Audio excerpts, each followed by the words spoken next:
I just have a value system that says it's not about the money. It's about building something you believe in. It's about serving other people. It's about work ethic. It's about showing up and working. You can tell the world to eat less and exercise more, and it will work for every single person ever that's ever done it. But the reality is, the vast majority of the world will not do that. Now I'm gonna tell you a story, and this story pisses people off. Need motivation? Watch a Top 10 with Believe Nation. Top 10, I got a top 10. Got my motivation high for my top 10. Gotta learn from the wise women and men. All my life, like 9 and 9. For my top 10, top 10, 9 and 9. This one's for my top 10. He's Tom Bilyeu, and here's my take on his Top 10 Rules of Success, Volume 10. Enjoy. Okay, let's kick it off with rule number 1. Take the pain. So I would get kicked in the face and I would do something really dumb. I'd be called an idiot, told how stupid I was. And then I'd just be like, all right, I need to recenter. And that just became my obsession. I need to be able to emotionally get back to complete neutral so fast that you don't even see it register on my face. How'd you do it? How do you do that? Literally practicing. So I could be in a situation where I'm being berated or I legitimately mess up and it costs money and it's like, whoa, that's on me and it is nobody's bad but my own. And I realized that what most people do, their strategy is to deflect it. It's your fault, it's not my fault. Yes. So I started thinking of this as a metaphor. People are throwing gold at me. They're throwing it really hard and I can put a shield up and deflect it, but then I lose that piece of gold. If I drop my shield and just take the pain, let it hit me in the head, then I bend down and go, this thing, which was me being stupid, there's a lesson here. And now I have this piece of gold. But the whole thing is I have to be defenseless. So I have to own it, I have to take it, I can't fight. If someone is like, this to this day, if our team is like, hey, there's something we need to point out to you, I'll do this.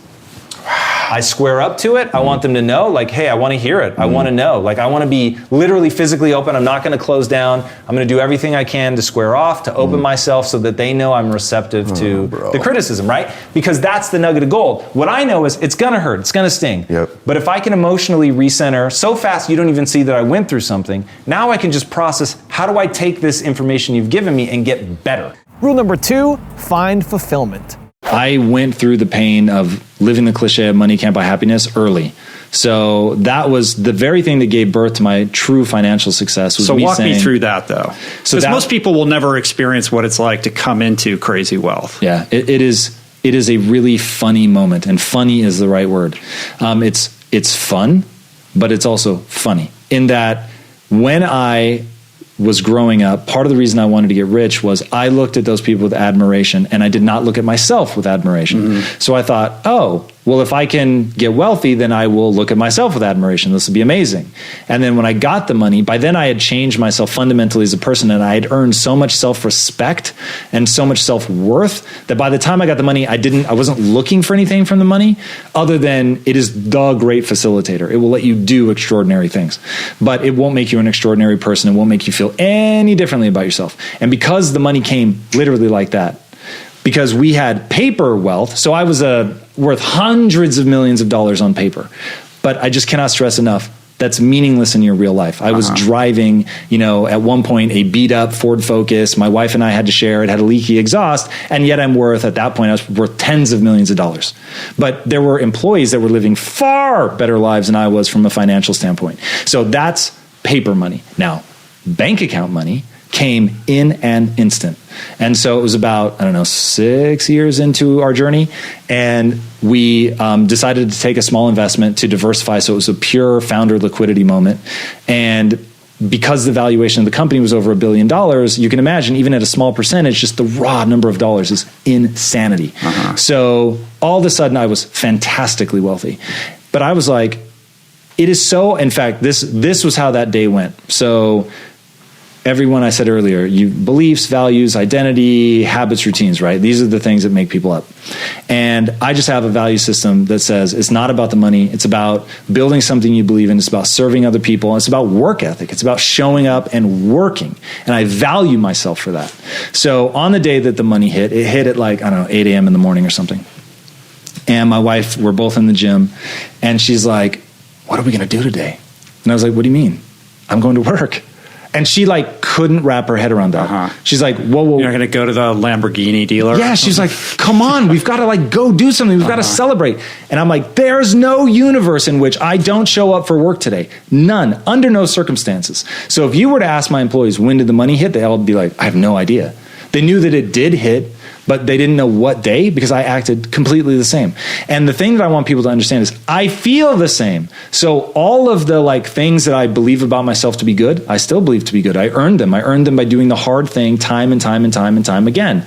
I know how much I'm willing to serve people and my family and myself and all. I just know I've done it for years and years and years. So when it came to, do I buy an island and retire or do I double down? It came down to what will make me love my life the most. And the reality is the thing that would make me love my life the most, because it would still be fun to just go home and be with my wife. But the thing that will make me love my life the most is to do the things that are fulfilling. And I think fulfillment has a very specific, universal formula. And that formula is work your ass off to get very good at something that you care deeply about that allows you to serve not only yourself, but other people. That's it. You got to have all of it. Rule number 3, use your potential. As Buckminster Fuller said, there's nothing in a caterpillar that tells you that it's going to be a butterfly. And welcome to the human condition. That's the truth of what it's like to be a person. You're hoping that you turn inward and see some sign, some glimmer, some gift that you have that's been bestowed upon you, that you were born with, that is your very birthright. But there's nothing. You were born hopelessly average. And the sooner that you accept that, the sooner that you accept that you are no better than anyone that came before you and everyone that's going to come after you. But all of us have potential. And so the question becomes, the question you have to answer with your very life, the question that your actions will answer. What are you going to do with that potential? Will you actuate it? Will you bust your ass to get good? Will you get so good over time that you can play with the greats? Will you get so good that people look at you with awe? Can you get so good that you become the excuse that other people use not to try? Can you get so good that people have to dismiss you as naturally talented? Can you get so good that people refuse to believe that they can get that good? Can you work so hard, gaining a set of skills and driving yourself day after day to get better, never accepting who you are, always pushing yourself forward, always demanding more, and seeing the beauty in what you can become and knowing that even today, as a caterpillar with nothing to indicate that you'll become a butterfly, can you become the butterfly through sheer force of will? Because if you can become that, you become a beacon of hope not for other people, for yourself, because you prove that there really are no limits. And as Walt Disney said, you may not realize it when it happens, but a kick in the teeth may be the best thing in the world for you. Why? Because it's the thing that's going to make you react. It's the thing that's going to hold you down. It's the thing that is going to make you say, never again. No more. I refuse to accept this about myself. I refuse to accept that I'm average. I refuse to accept that I can't be something more. I refuse to stop when something kicks me in the teeth. I refuse to stop when people hate on me or tell me that I can't do something. I refuse to be dictated to by anyone, even my own potential. I refuse to be held back by anything, least of all me.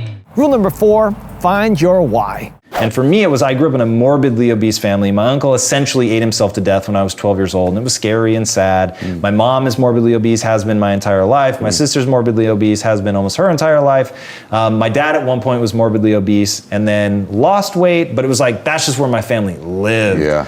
And so I was like, they're going to die far sooner than they need to. And there's this great Mother Teresa quote, nobody will act for the many, but people will act for the one.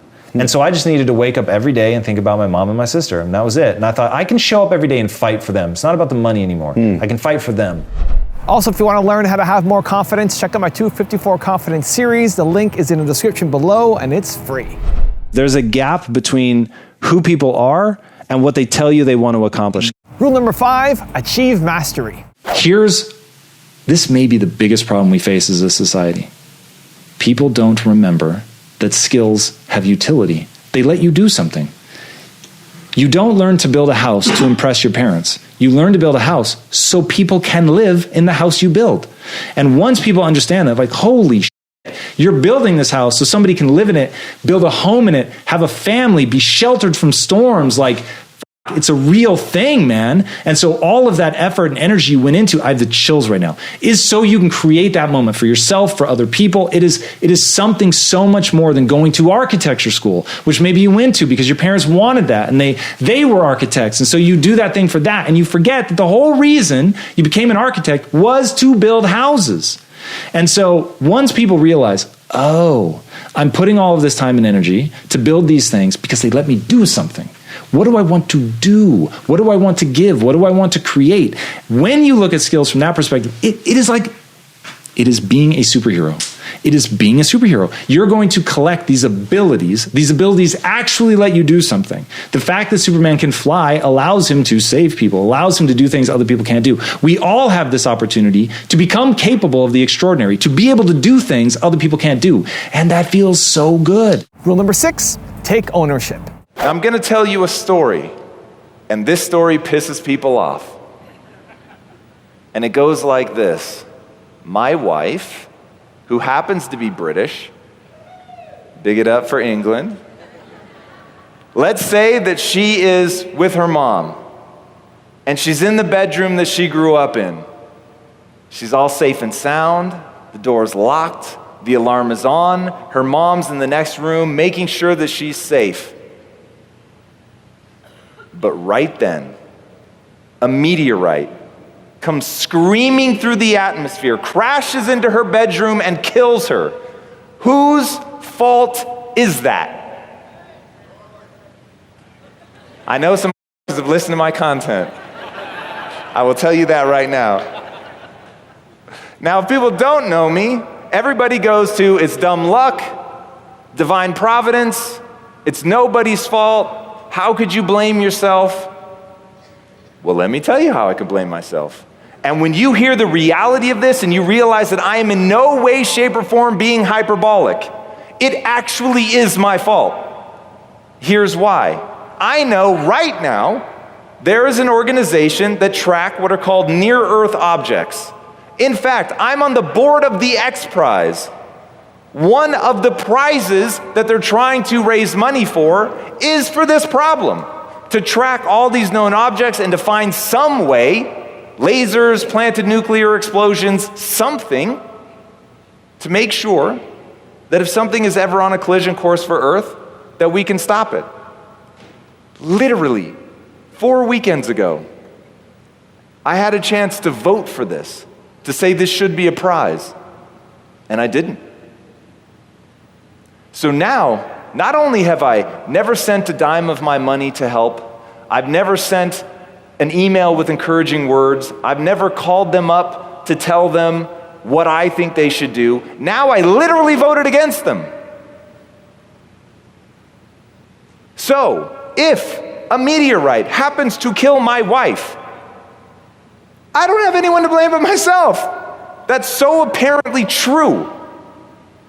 Now, I think it's the right decision. I think that putting the time and energy into something that has such a vanishingly slim possibility of actually happening makes no sense. You have to know where to put your energies. All of us have a finite amount of energy. So you at some point have to triage and decide what are the things that I'm going to attack. I'm far more worried about my wife getting into a car. The likelihood of her dying is almost certainly going to be, at this point, something to do with heart disease, or something to do with an aneurysm, things like that. It most certainly isn't going to be a meteorite crashing through the roof and killing her, but if it did, I wouldn't waste time blaming anyone else.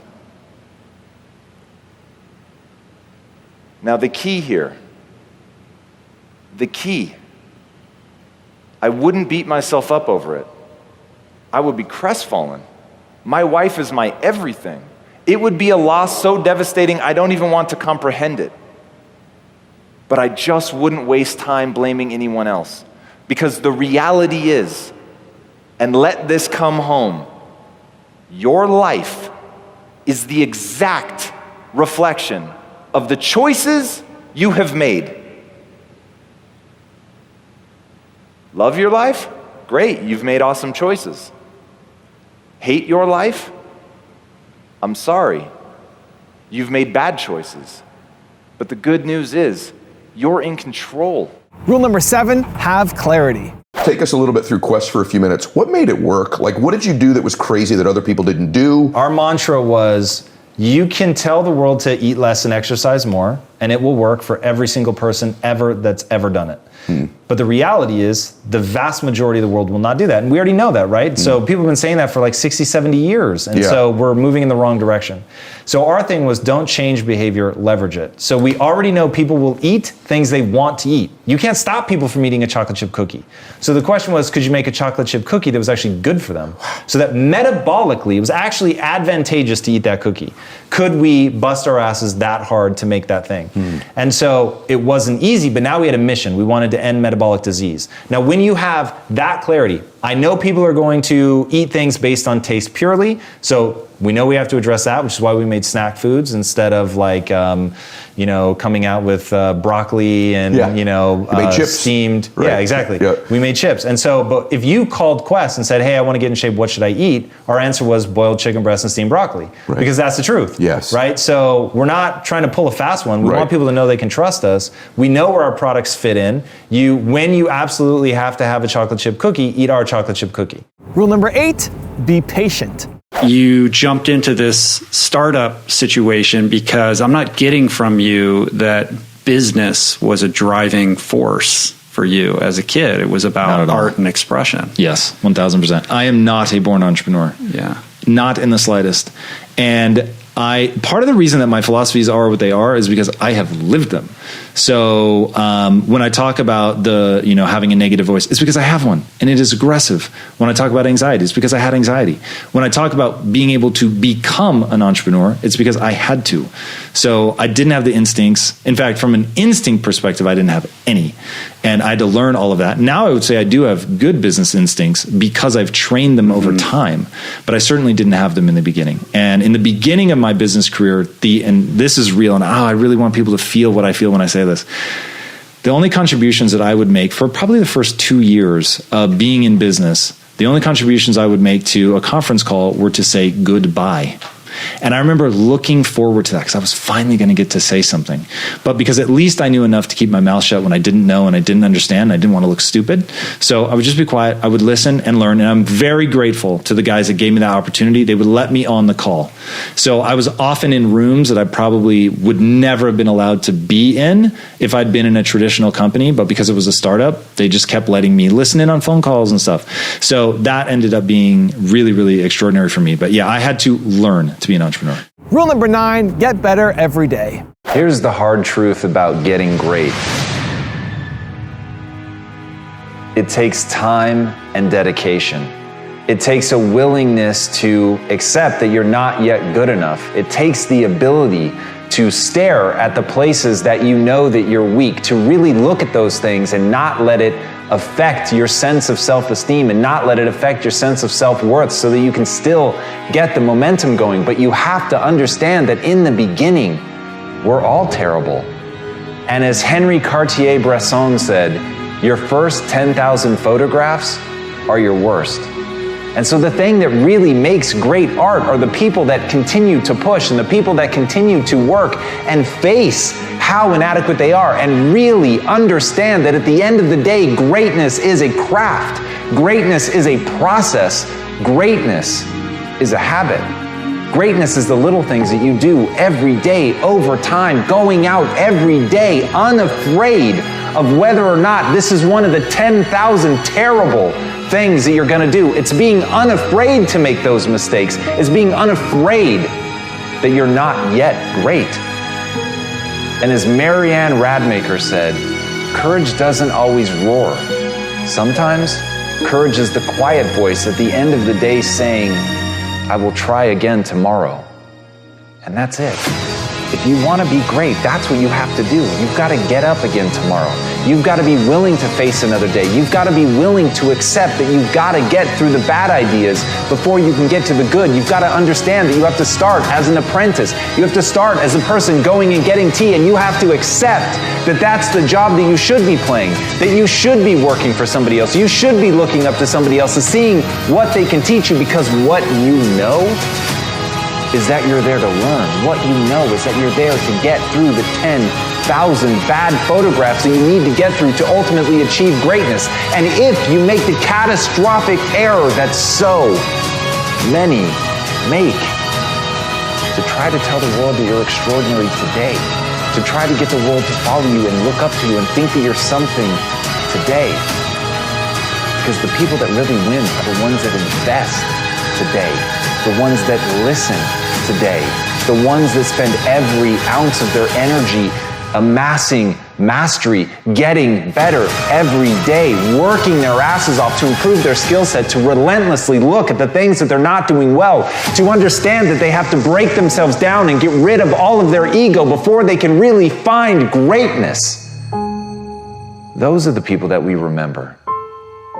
So if you want to be remembered, if you want to achieve real greatness, you just need to have the courage to show up every day and take another swing, take another photo, try another task, do something that scares you, and do those little things over and over and over until you win. And rule number 10, the last one before a very special bonus clip, is become unstoppable. As Oprah Winfrey said, what you dwell on is what you become. Once you understand that humans are the ultimate adaptation machine, and you understand that the brain actually builds faster and better connections between the things that you think on, you will begin to understand that it is incredibly important to be thoughtful about what you think about. It's incredibly important to pick a direction that you want to grow in, to decide who you want to become, and then make that the center of your focus, your thoughts, your time, your energy. And if you look inward or if you look outward and you don't like what you see, remember what Jim Rohn said.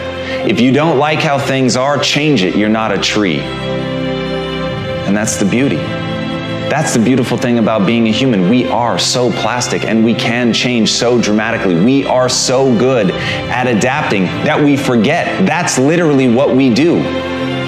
But if you can take control of that process, if you can grab a hold of it and make it your own, if you can make it your daily obsession to make the most of your potential, to pick a very specific direction, to pick an end goal, an end state, an end identity, and work your way backwards, find out the steps that you're going to need to take to get there, to execute, and have the willingness to put in the work, to have the willingness to be both the sculptor and the clay, to understand that the suffering that comes with that, of changing yourself, of making yourself into something great, is a suffering well worth it. It's a suffering that you should embrace. It's a suffering that you should run towards, because in that suffering you can become anything you want. So start to dwell on that. Dwell on a vision of you being great. Dwell on a vision of you accomplishing your goals. Dwell on a vision of you having done this amazing thing that you want to do. Dwell on an image of you being willing to sweat and bend yourself in half and break if need to and bleed when necessary to become the vision of yourself you always knew you could become. Dwell on that and nothing can stop you. Now I've got a special bonus clip from Tom on how to have a mission that I think you're going to enjoy. But before that, it's time for the 3-point landing questions. Let's go from just watching the video to taking action. Here we go. Question number 1. What are you going to work on getting better at every single day? Number 2, what is your why? And number 3, what problem will you gain clarity on this week?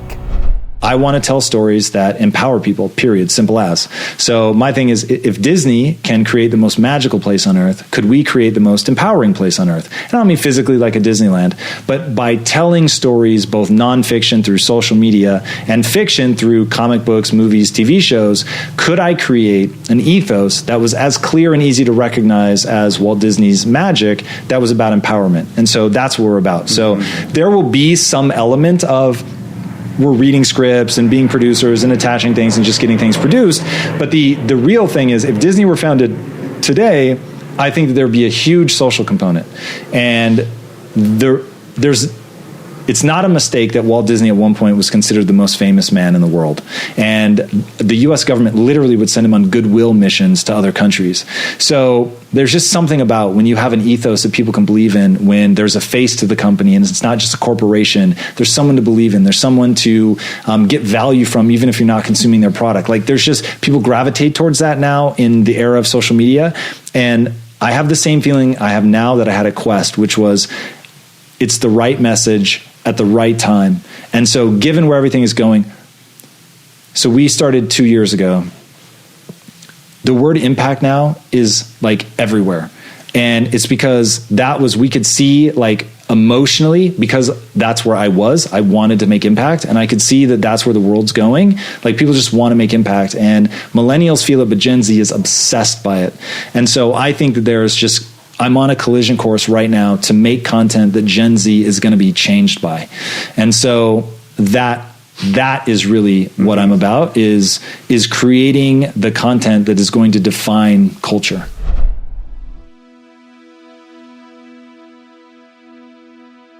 If you want more Tom Bilyeu, check out the top 50 rules video I made on him as well. The link is right there next to me. I'll see you there. The only credit I will give myself is when other people break and give up and stop, I just don't. The thing that gives you the most energy in life